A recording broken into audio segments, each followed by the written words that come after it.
ఈరోజు పచ్చిశనగపప్పు చట్నీ చేయాలనుకుంటున్నాను. దానికి కావాల్సిన పదార్థాలు: పచ్చిశనగపప్పు, ఎండుమిరపకాయలు 3, పచ్చిమిరపకాయలు చిన్న చిన్నవి ఒక 4, కొబ్బరి, ఉప్పు, తిరగమాత వేసుకునేదానికి ఆవాలు, మినపప్పు, ఎండుమిరపకాయ, ఫ్రెష్ కరివేపాకు కడిగి చిన్న ముక్కలుగా చేసి పెట్టుకున్నాను. ఇప్పుడు పచ్చిశనగపప్పు 1 స్పూన్ బాణల్లో నూనె వేసుకొని ఈ పచ్చిశనగపప్పు వేసుకోవాలి.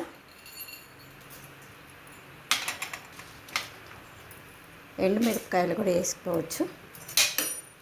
వేసుకొని వేయించుకోవాలి.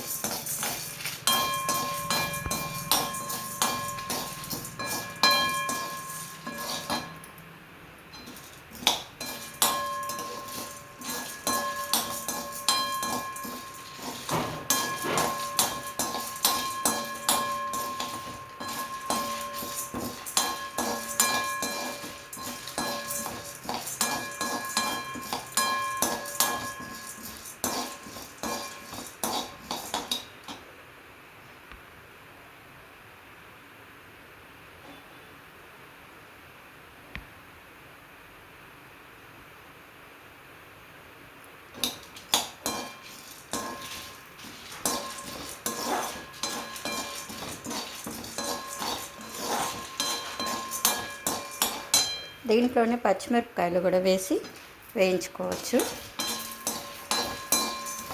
బాగా బ్రౌనిష్గా రావాలా.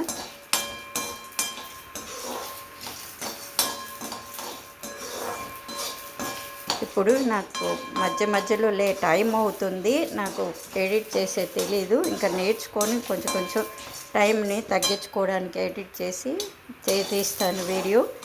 ఇప్పుడు నేను అట్టనే కంటిన్యూగా చేస్తున్నాను వీడియో. పచ్చిశనగపప్పు బాగా వేగాల.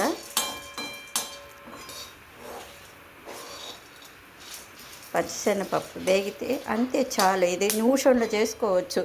మన ఇంట్లో వేరుశనగపప్పు లేదు, తినేశనగపప్పు లేదు, ఏమి లేదు అన్నప్పుడు ఆలోచన చేసేసుకొని ఇడ్లీలోకి పచ్చిశనగపప్పు చట్నీ బాగుంటుంది, చాలా బాగుంటుంది.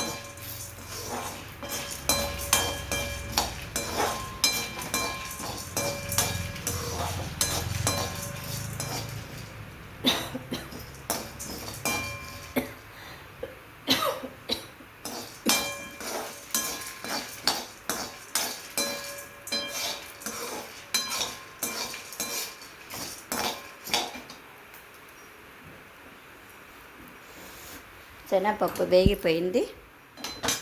మనం స్టవ్ ఆఫ్ చేసేసి పక్కన పెట్టుకోవాలా. ఇట్లా ఒక బ్రౌనిష్ కలర్ వచ్చేటట్టు వేయిస్తే చాలు.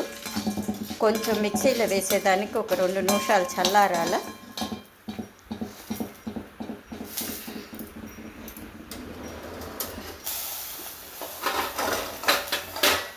ఇప్పుడు తిరగమాత వేస్తాము.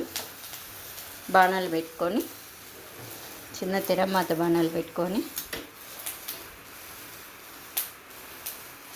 కొంచెం నూనె పోసుకొని, ఎక్కువ పడలేదు దీనికంత నూనె, కొంచెం చాలు. కొంచెం నూనె పోసుకొని నూనె కాగిన తర్వాత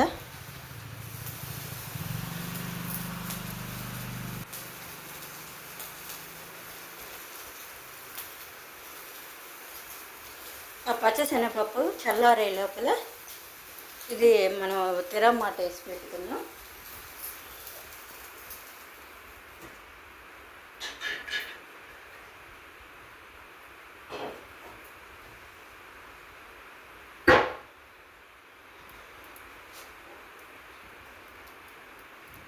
పక్కన రవ్వ ఇడ్లీ రెడీ అవుతుంది. రవ్వ ఇడ్లీ చేస్తున్నాను. రవ్వ ఇడ్లీ రెడీ అవుతుంది. ఇడ్లీ పచ్చిశనగపప్పు చట్నీ కాంబినేషన్ బాగుంటుంది, చాలా బాగుంటుంది. తిని చూడండి ఆ టేస్ట్ ఎట్టుంటుందని.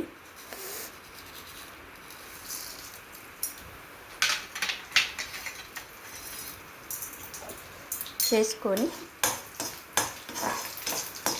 ఇట్లా వేసేసుకోవాలా. అంతే, తిరగమాత రెడీ.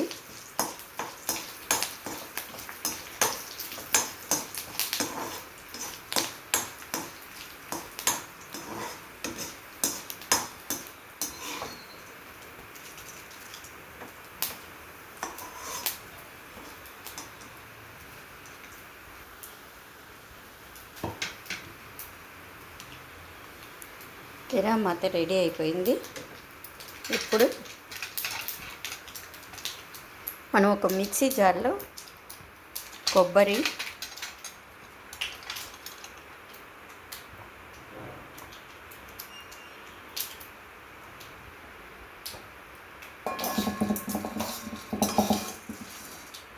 వేయించుకున్న పచ్చిశనగపప్పు, ఎండుమిరపకాయలు, మేము కొంచెం కారం తింటాము, కారం తినని వాళ్ళు వచ్చి కొంచెం కారం తగ్గించుకోండి. అన్ని బల్ల 2 పచ్చిమిరపకాయలు, 1 ఎండుమిరపకాయ వేసుకోవచ్చు కారం తినని వాళ్ళు.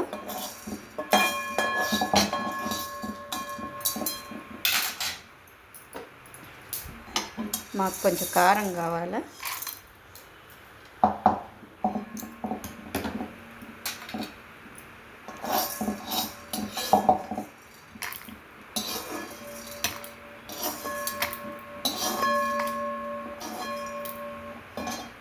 కావాల్సినంత ఉప్పు,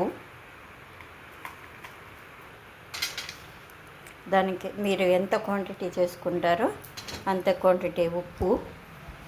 ఇప్పుడు మిక్సీ జార్లో మనం చట్నీ చేసేసుకున్నాం.